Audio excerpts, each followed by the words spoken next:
I'm gonna add some Sambuca in the coffee. Okay, that's about 2 ounces right there. I'm gonna stir.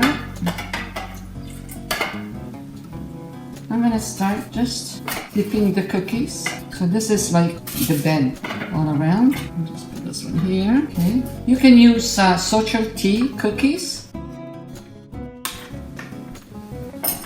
Okay, I'm gonna put the pudding there. Oh, I forgot to put here another one. Doesn't have to really be perfect. And I'll put some almonds there.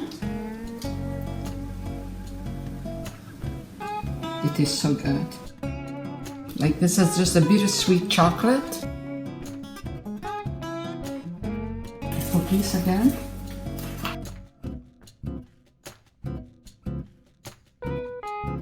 Put the pudding there.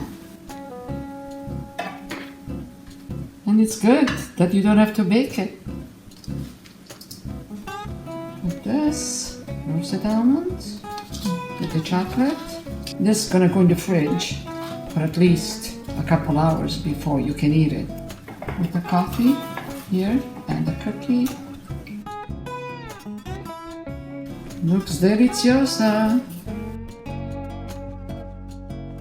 Okay, now for there, we just break them and finish the sides.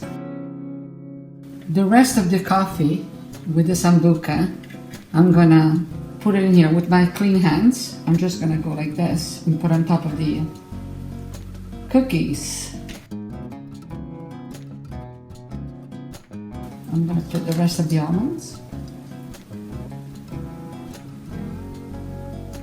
Sprinkle some cocoa on top, and this is bitter cocoa, no sugar.